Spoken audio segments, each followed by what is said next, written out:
We welcome you into Paul Brown Stadium in Cincinnati, Ohio. The scene a few moments ago, here it is. It's unlike any other in sport as both teams made their way out of the tunnel. These folks are fired up as their guys are ready to do battle between the Cleveland Browns and the Cincinnati Bengals.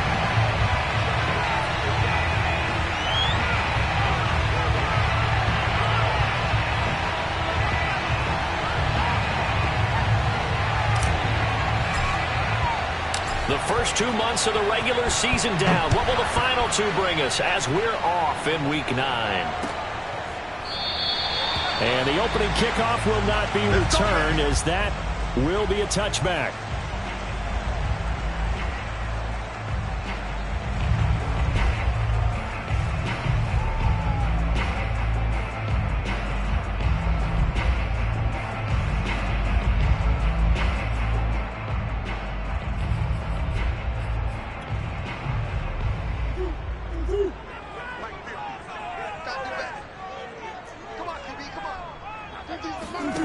Now Murray off play action. He gets this in the hands of Mixon. And he's upended at the 33 following a good pickup of 8. He's fresh off that 3-touchdown performance last week that got him AFC Offensive Player of the Week. So you know that he was already on their radar. Now he's maybe even a bigger plane on their radar. Bigger plane. I mean, he is the big dot on that screen that they're looking at and saying, how in the heck do we stop him? They're going to try a bunch of different things, different people covering him. But right now, he's locked in and is in sync with his quarterback.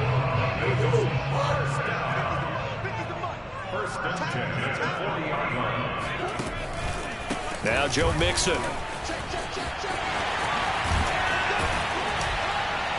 And he'll be taken down, but not before he works it past the 50. 12 yards that time and a Cincinnati first down. We should mention, to go along with a great game he had last week, he was rightfully named AFC Offensive Player of the Week.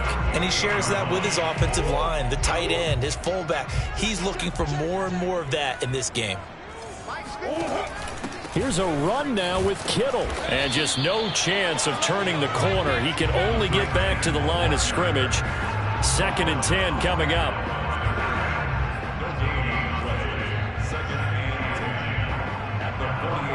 Here's 2nd and 10.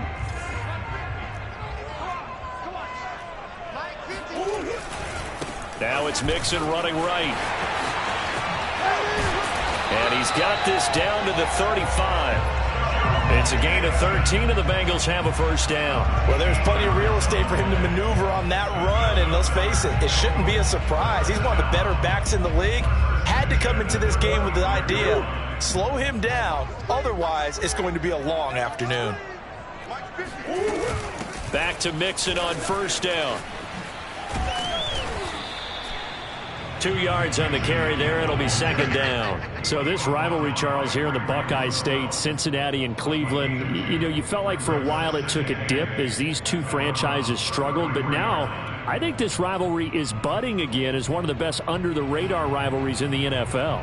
I agree with you absolutely, because both of these teams have the arrow pointing up. They've kind of solved their quarterback issues. They're building up their rosters. But one of the most defining moments of this rivalry to me wasn't even in a Browns-Bengals game. It was a Seahawks-Bengals game. But head coach Sam White addressed the crowd and emphasized that Cincinnati was the place to be. Well, Charles, I think his exact words were, you don't live in Cleveland, you live in Cincinnati.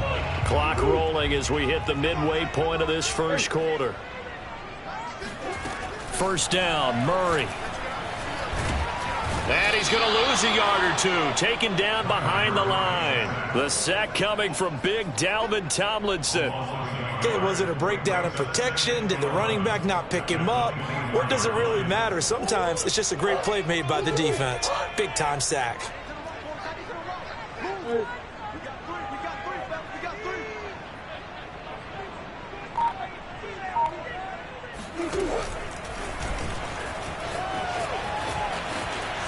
And outbounds right around the 20. 4 yards there on the keeper, but still going to bring up a third down. Makes it 3rd and 7. Here we go. Strong right, strong right, strong right. Hey. Now this time Murray to throw it. Got the connection here to Bourne. Well, this is going to depend on the spot, but it's not a very generous one. He looks to be about a yard or so short. They get 7 there, but it brings up 4th.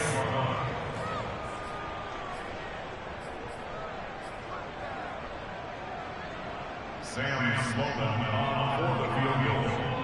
A 31-yard attempt. And his kick is good. And the Bengals are on the board first here. It's 3-0.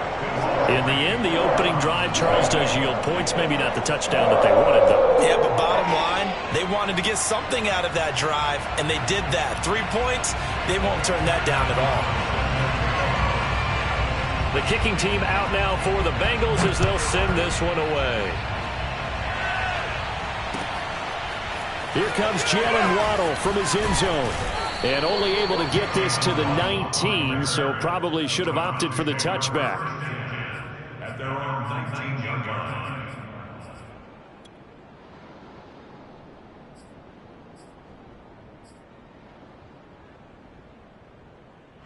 So here's a 1st and 10 now, down inside the 20.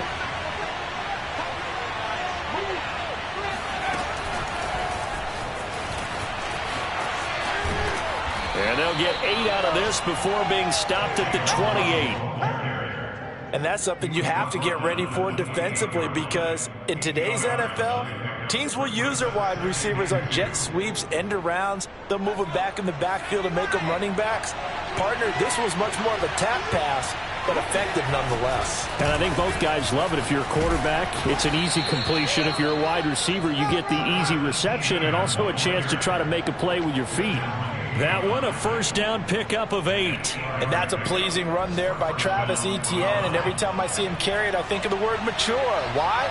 4 full seasons at Clemson, not something you normally get with a running back. Had almost 5,000 yards rushing, the school record, along with 70 rushing touchdowns. That's both the school record and ACC record. The second running back taken in the draft after Najee Harris from Alabama, number 25 overall. He's now wearing number 1 in the NFL after wearing number 9 at Clemson. He loves those single digits.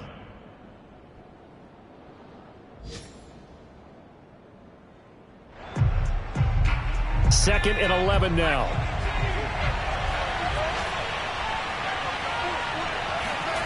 Throwing is Hurts. That's caught. Waddle on the left side. And he'll take this to the other side of midfield before going out of bounds. The catch and run, good for 18 and a 1st down. So the completion there, and CD, as we know, trying to defend against an NFL quarterback, that's one thing. Trying to defend against a mobile NFL quarterback, that's quite another. What's the plan here defensively? Well, the pass rush has to still try and get to him, and especially the guys on the edge, but they're going to go maybe a count slower, right? They want to make sure they don't get too far upfield where he steps up and takes off through a lane. The same is true for those interior guys as well. So you've got to change it up with him. Try and keep him hemmed into the pocket, and occasionally you throw a spy on him. A fast linebacker or one of your extra defensive backs who can dance with him a little bit if he takes off and runs.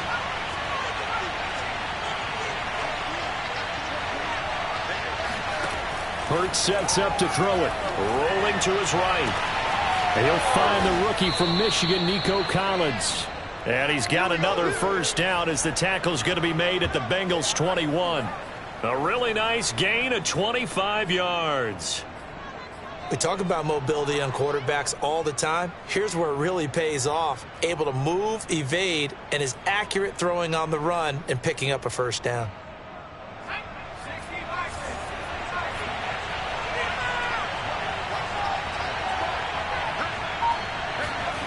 They'll throw on 1st down with Hurts. Under a heavy rush, and down he goes.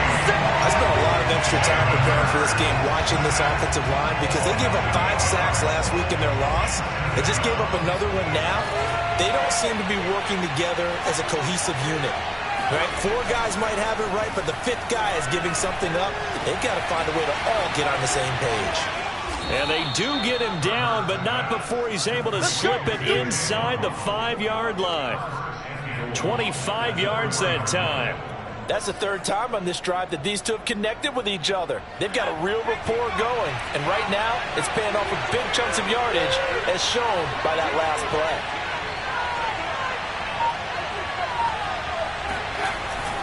Etienne, and he'll go backwards, losing yardage to the 5.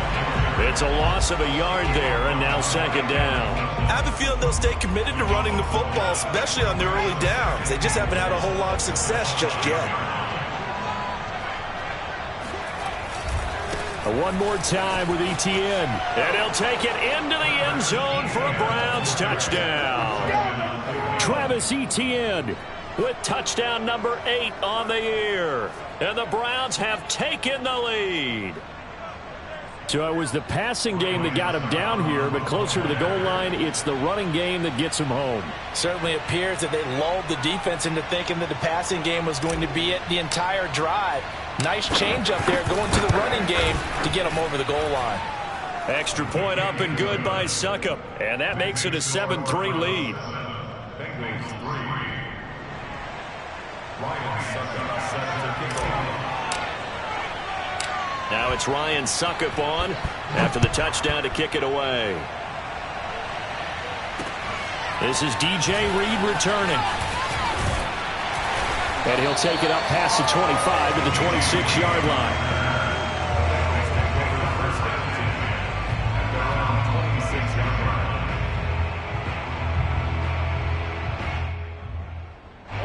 The Cincy offense about ready to go here on their next drive. 4-4 their record through 8 games on the season.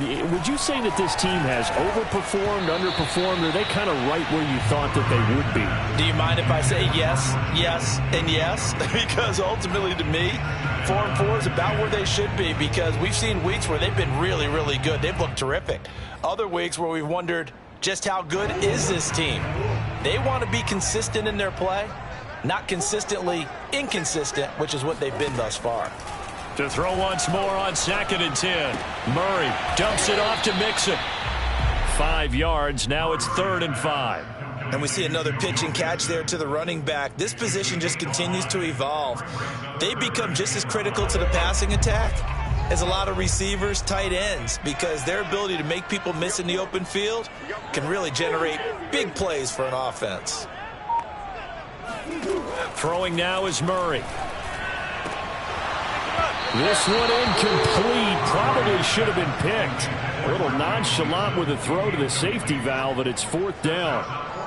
The passing game not in sync here early, and now it's 4th down. So on 4th down, on is the punter, Pat O'Donnell, to kick it away. Jalen Waddle deep to return it. And he gets this away, and look at this. This is a good one. And this one hits at the 3 and then bounds into the end zone for a touchback.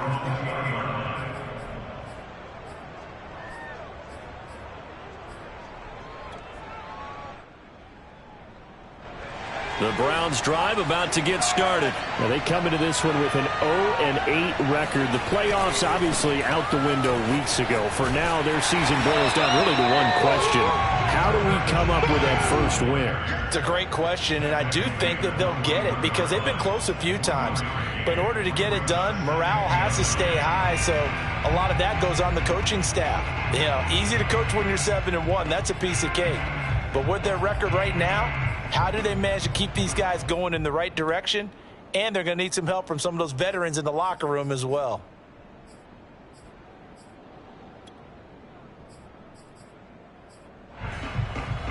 The run only got a yard. Here's 2nd and 9. Here's Hurts to throw. And that is incomplete. A lot of force bearing down on him there. He could not hang on. It's 3rd down. And I think they'd be well served to take that type of a physical approach against him the rest of the game. He's had his way so far, but on that last one, that worked quite well for the defense. They go play action with Hurts, sliding out of the pocket. And it's going to be incomplete. He was able to catch it there on the right sideline, but out of bounds, says the line judge. And it's going to bring up 4th down. Out is Rigoberto Sanchez on 4th down to punt this thing. Desmond King back deep.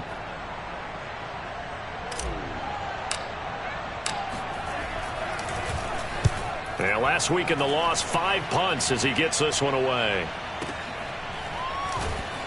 1:55 left to go in the first half of play.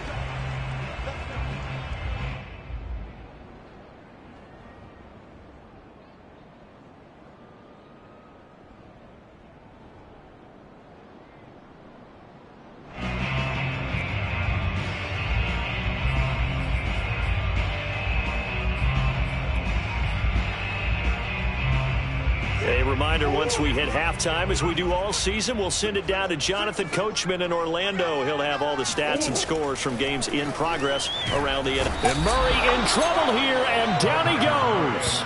Malik McDowell busting through to get him for a loss of 6. Just not much a quarterback can do there, CD. The pressure was in his face almost instantaneously, led to a very quick sack.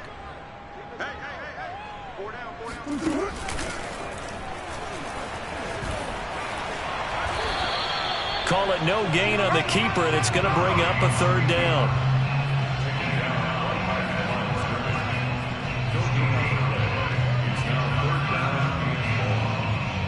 Creeping up on a minute to play in this first half.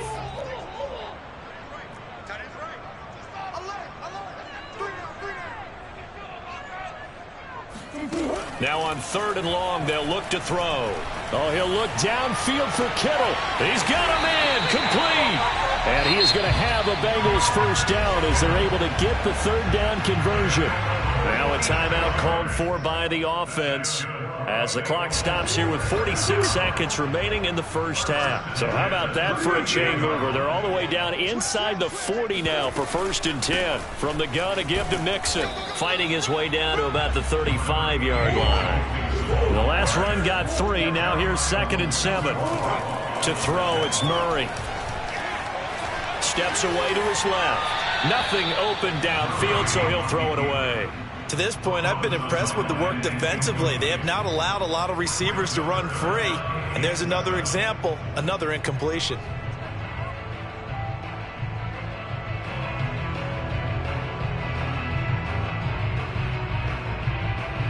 So 3rd down, they need to get to the 28 for a first.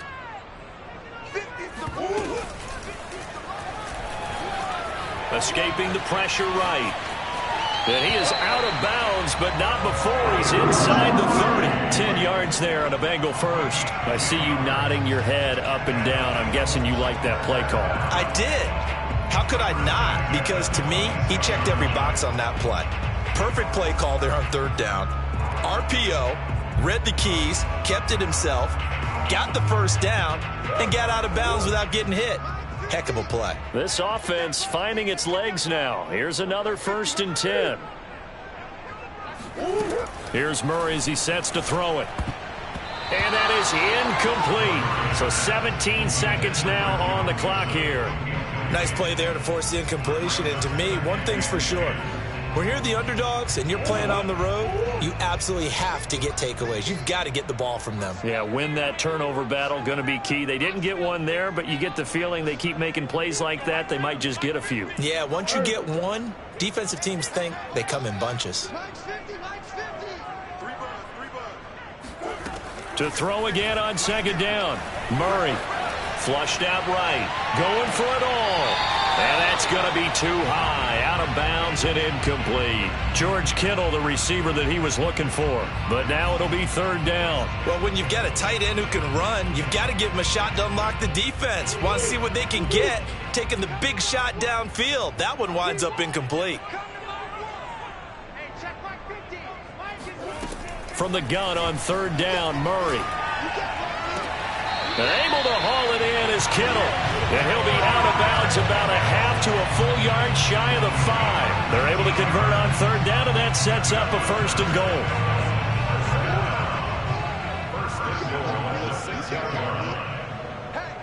Hey, 50's the mic. 50's the Omaha. What we got?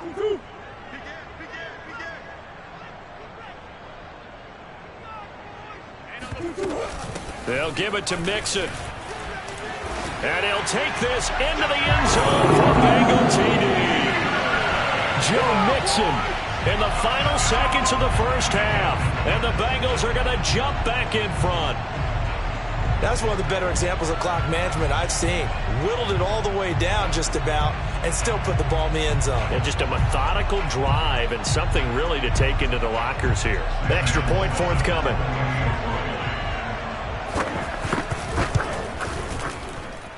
And it's through, and that makes the lead 10-7.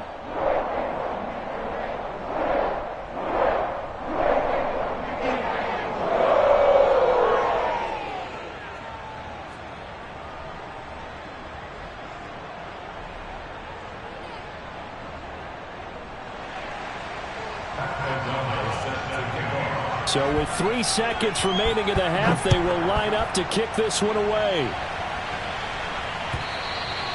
And this will not be returnable. It's out of the back of the end zone for a touchback.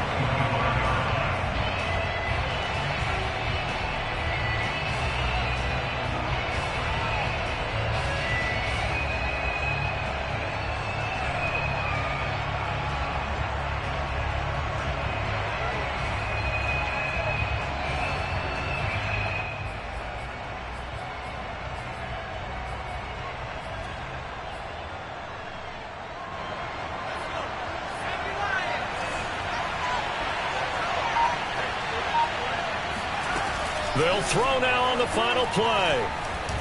Oh, going for Jefferson downfield. Rifles one, and that's going to be intercepted. Picked up by DJ Reed. And he will be out of bounds as time has run out on this first half. So we've reached halftime here in the Queen City, and it's the Bengals leading this one. As we'll send you down to Orlando, we check in with Jonathan Coachman for our EA Sports Halftime Report. Coach.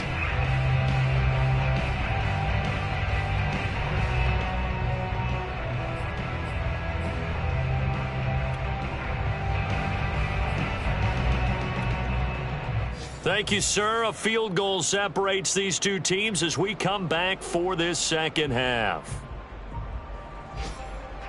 The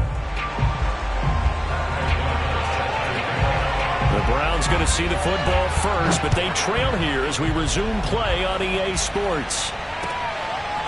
Here comes Jalen Waddle from his end zone. And he'll be stopped right around where he would have been had he gone down to a knee, maybe a yard shy of there at the 24. At their own 24-yard line. The Browns drive about to get started. They do trail, but they have a chance to possess the football first to try and do something about it. And that certainly makes it something of an important drive for them, because is it going to win the game? No, but you have to do something to bring some life to your sideline. On first down, Hurts. And he takes a shot on the release as this will be incomplete. He was trying to find Justin Jefferson there. And that'll bring up second down. I think he's got to be careful not to force anything into coverage right there. There weren't really any throwing lanes. But the best part for him, he's got second and third down to fall back on. From the 24, they'll go again on second and 10. Off the play fake, here's Hurts. They'll roll him out right. He's got it to Collins, complete. And he'll be taken down, but not before they work it across midfield. A gain there of 30 big ones. Every defensive staff harps on limiting explosive plays. Job not so well done there. Yeah, they talk about it all the time. A lot harder to stop, though, isn't it? And when you think of an explosive play, most offensive staffs define them as passes of 20 or more yards and runs of 15 or more yards. They went zooming past that number there. And that play goes nowhere. Taken down, losing yardage at the 50, right at midfield. I think this running game, or should I say lack of one, is making this defense look better than what they really are.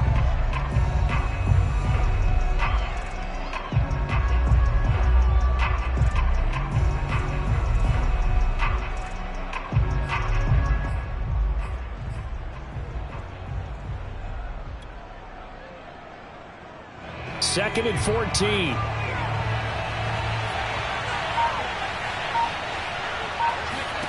From the midfield stripe, they'll look to throw. Had his hands on it, but dropped it. The rookie making a little bit of a rookie mistake. Third down. But plain and simple, that's the second time today that he's dropped a pass. And that one, I think, maybe even a little easier than the earlier one that he dropped. Surprising. Was this game announced as a night game prior to, and maybe his rhythm is just off? He's got thrown off. He's got to wake up, enjoy the sunshine, and go play.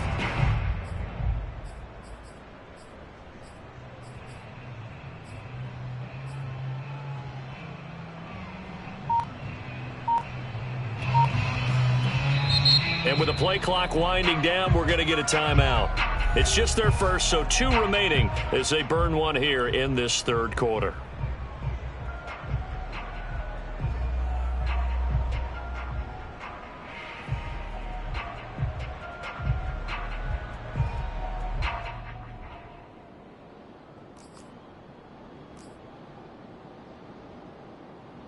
An incomplete pass on that last play, and that means they'll need to come up with something here on third down.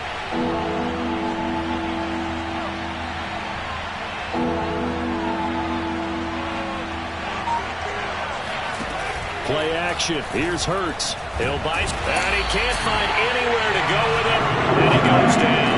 Bernard McKinney muscled his way in for the sack. We've watched this a long time, and I still don't believe we get it. Third and long, why are you calling play action? Because they're not going to bite defensively, right? No, not at all. I did have a coach explain to me years ago that for some teams, that's how they have to deal with pass protection and their line blocking, but to me it seems silly. Yeah, well, they're silly, and it leads to a play action sack. Now here's Rigoberto Sanchez as he'll kick it away for the second time. He steps into this one, and this is a rocket.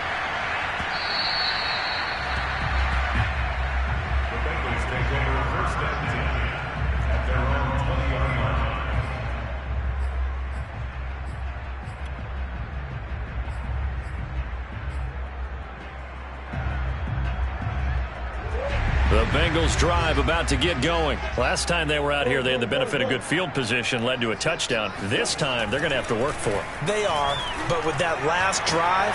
And now this is intercepted. My goodness. Picked off by the rookie, Asante Samuel. And the young buck, the rookie, just racked up his first career interception. And how about the scouting department? They've got to be very happy right now because... in NFL parlance, he's a third-day selection. Anyone after the 4th round, that's big-time scouting right there, and what a great play he just made. On 1st and 10, it's Hurts, eluding the pressure right. And he'll be out of bounds just inside the 25-yard line. He'll get 5 out of the scramble. It's second down. Okay, he's not going to get the first down, but this is still a nice job of buying some time and then running to get to the sideline and get out of bounds and avoid the big hit.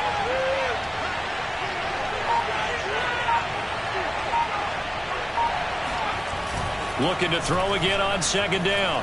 Hurts rolling to his right. And he is out of bounds right around the 10-yard line. Hurts dangerous when he runs that football. He's got a first. That was earning a first down the hard way. You want your quarterback to be a scrapper, but you also want to keep him upright. He paid for that first down by taking a big-time hit. So not quite a first and goal. It's 1st and 10 from the 10. They'll try the left side with Etienne. And he'll get about 4 there as he takes it from the 10 down to the 6. I have to think a major focus of the halftime meetings had to be figuring out how to create space for the running game to get operating. Well, what you pointed out to me at half seems accurate. That line has struggled to sustain blocks. Yeah, I would agree with that totally. They've got to focus on staying on their double teams at the first level, make sure that block's secured before they slide off and try and chip someone at the second level. They'll try and set up the screen to Etienne. And they'll be driven back here, losing yardage to the 10-yard line. It's a loss of 4. Now third down.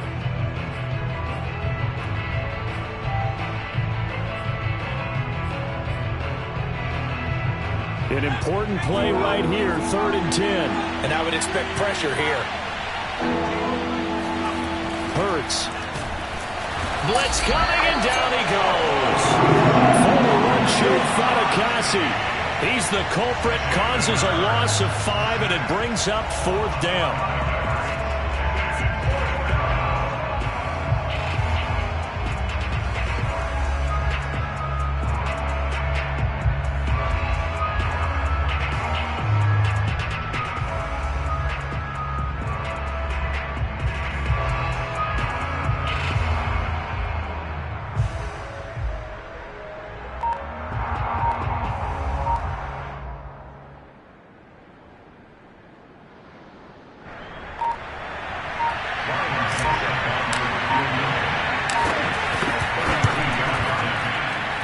And Suckup will put this one right through, and that will knot us up at 10. So unable to convert for the touchdown inside the red zone, but they do come away with 3. Yeah, it's a 32-yarder. That's essentially an extra point nowadays, right? Because it's 33 as a general rule for these guys. So it should be a simple kick. But you know what's really strange nowadays? When they miss an extra point, I think they carry that with them longer than missing a field goal because an extra point's supposed to be automatic. Absolutely, and I would think even field goals inside of 30 yards, even though they're substantially shorter than a PAT, it just has a different feel, doesn't it? A different feel, a different vibe. That's what I get from all the kickers I talk to. They always say if I miss an extra point, that's the one that bothers me more. A throw left side to start out. That's complete. That one good for 10 yards. And that'll bring up a second and just about a few inches here. Now a timeout called for by the defense. And that's going to leave them with just one timeout remaining still in the third quarter. We'll see if that comes back to haunt them. We'll be back. A good gain on first has them set up with second and just a couple of inches now from the 29. A handoff, running left, Mixon. And he'll lose yardage. Brought down at the 32. That's a big loss of 3, and it brings up third down. I think it's pretty evident. We can say what a difference a week makes. Last week, he ran pretty much wild, didn't he? Did pretty much what he wanted to do. But this one, they've stopped him cold. That, to me, that's good scouting and even better execution. Yeah, and they stopped him behind the line right there. They obviously watched the tape a few times and made some adjustments. And he's got a Bengals first down as the tackle made just shy of the 40. 47 yards rushing now on 8 carries for him so far. So from the 39 now, they'll come up on a 1st and 10. Murray going to throw. He'll get this complete to Cooper Kupp. 10 yards on the pickup.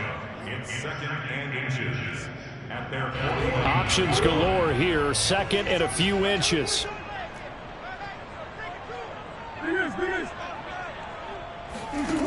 Here's Murray. He finds Hopkins complete. And they're going to have another first down as he's going to be tackled at the Browns' 39. We have played 3 quarters. We'll return with more after this. This is the NFL, and it's on EA Sports.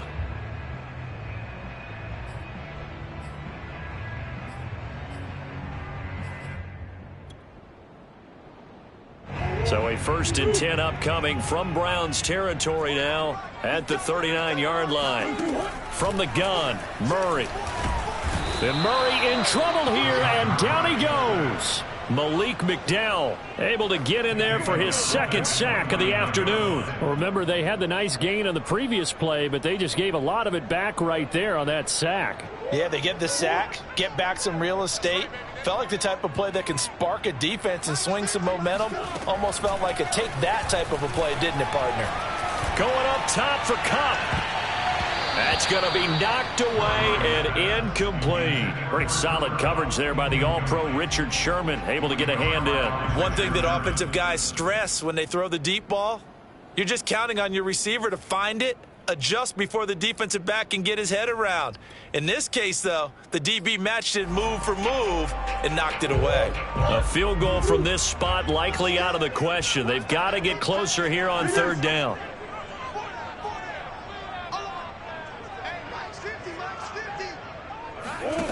Now Murray off play action. And this is going to be intercepted. Derwin James with a pick.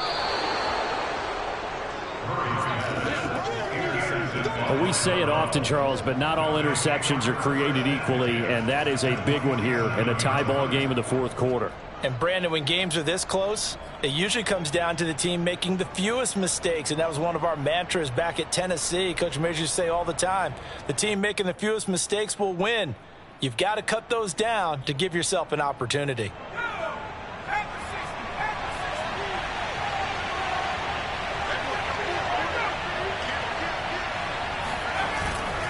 On 1st and 10, it's Etienne. And he's going to get this one down near the 45-yard line. Give him a couple on the carry there. 2nd and 8. Seems pretty obvious defensively a key was stopping the run game. How have they done it so successfully? To me, it seems that these guys really did a nice job of paying attention during the scouting report meeting. And you know, Brandon, when they do those, they talk about the top plays that these guys like to run. The best runs for the top running back, those are the ones you focus on and want to take away. And they've done that pretty successfully in this game. And he'll lose yardage here. Back at the 47. It's a loss of 2, now 3rd down.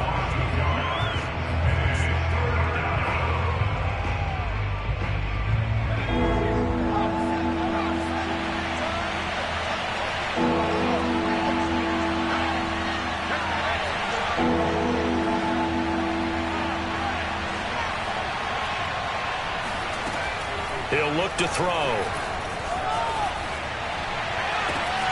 Open man there is Collins, complete. And he's going to be out down inside the 20 at the 15. A gain of 32 that time. Well, partner, that's how you make a long drive suddenly not so long anymore. One big play, and they're already in field goal range with designs on getting more than that. A handoff for Etienne. And he is swallowed up right at the line of scrimmage. Credit the tackle to John Franklin Myers. And as a defensive end, getting off the ball quickly, swarming to the football, making a tackle. That's what we saw right there. Yeah, that's what their job is. And really, a lot of the time, they have to throttle back a little bit in the run game because you know those defensive ends, they're like in a sprinter stance. They're just headed straight for the quarterback. That was good recognition on that play to hold them to no gain. So after the run for no gain, here's 2nd and 10.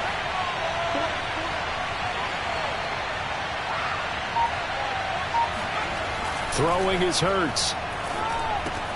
That's going to be caught by Waddle. That catch good for 5. It's 3rd down. One thing you're hoping for when you run drag routes, you're able to hit a receiver in stride, and he can pick up a lot of yardage after the catch. But in this situation, the defense was effective, able to stop him before he could get a good head of steam going. This a big play for both sides. What will we see here? 3rd and 4. Hurts sets up to throw it. And that one goes incomplete on the drop. That's one he definitely normally catches. 4th down. And he's certainly not a guy that drops that football very often. Indeed, because that's a bit of a surprise. I know he's in the middle of some traffic, people, bodies all around him, but he usually has the focus to haul that one in. So the drive here ends with a field goal. It does give them the lead, but this one's still certainly a long ways from over. It definitely puts a lot of pressure on your defense to hold the lead, right? They're happy to have it and happy to be out there trying to do so. But I know as a former player, in the back of their mind, they're thinking, why don't you score the touchdown and seal this thing?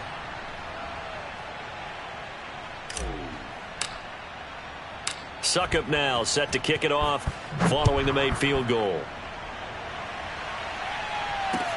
Here's Reed returning.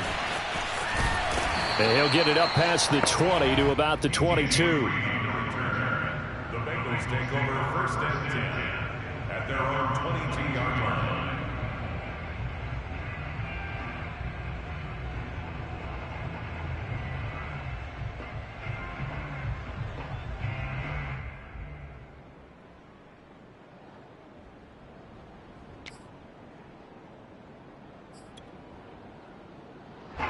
The Cincy offense about ready to go here on their next drive. And they really need to forget about their last time out, the turnover that led to a field goal. So now they try to regroup, trailing in the final quarter. Obviously, they'd love a touchdown, but 3 would suffice. And he'll get this up over the 25 to the 26. Call it a gain of 4 on 1st, and that'll make it 2nd down. Again, it's Mixon. And he's able to take this one up to the 35-yard line. 60 yards rushing for him now on what was his 10th carry of the ball game. Well, that was a unit that understood exactly where the 1st down marker was, handed it to their guy who could run it, created some space, and he got there.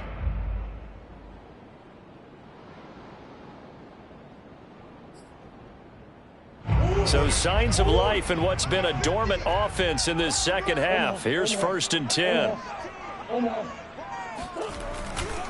Running left, it's Mixon. Gregory Rousseau able to bring him down.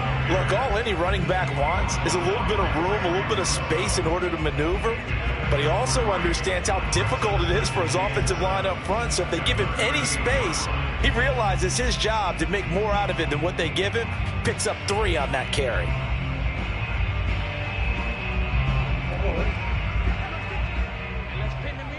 Three points separating these two sides with 2 minutes left to go in the fourth.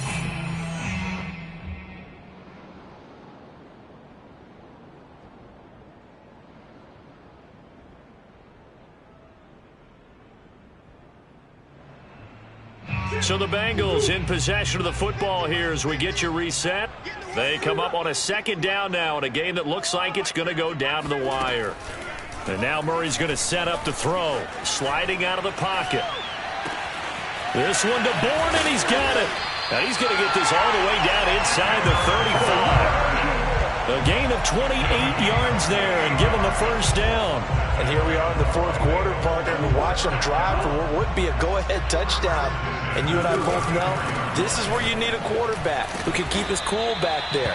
Not just for himself, but to keep the rest of the team relaxed too. Give him 3 on first down. It'll set up a 2nd and 7.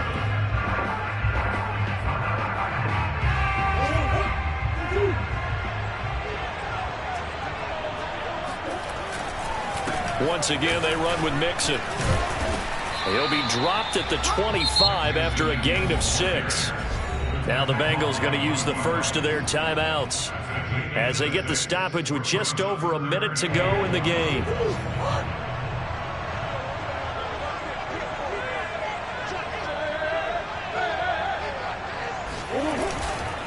They give to Mixon to try to pick it up. And he's going to get the first down here as he's taken down at the 22. A third down gain of 3 yards, and that'll be enough.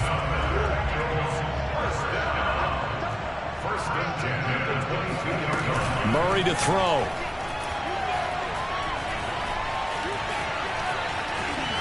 And he'll protect himself at the end here as he winds up getting pretty decent yardage. The Bengals going to use the second of their timeouts as they'll stop him with a little over 30 ticks to go in the football game. Ahead of the chains now, 2nd and 2.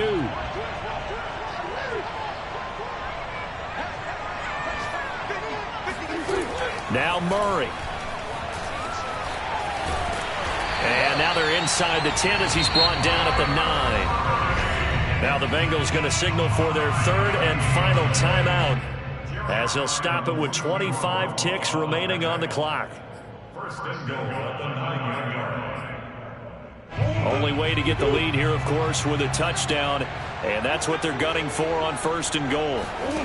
To throw is Murray. They'll roll him out right. And here he'll get it down to the 7. Give him a couple on the scramble. It's 2nd down. Back to throw. Murray. He'll buy some time right. To the end zone, but knocked away and incomplete. He was looking for Caden Smith, the tight end, but now it's 3rd and goal. I want to go back to something you said in the first quarter about winning. Is it a positive? It is a positive. Okay. About winning the turnover battle. As a visiting team, as an underdog, you were right. They've done just that, and look where it's gotten them. It's part of the formula. When you go on the road, as you mentioned, being an underdog, winning the turnover battle is a big key, and this one's playing out in this one.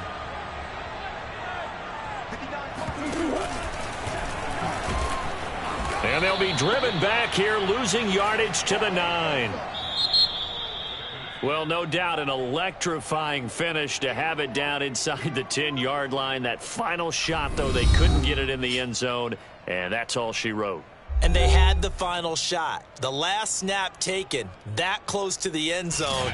They don't get it in, so they'll regret that.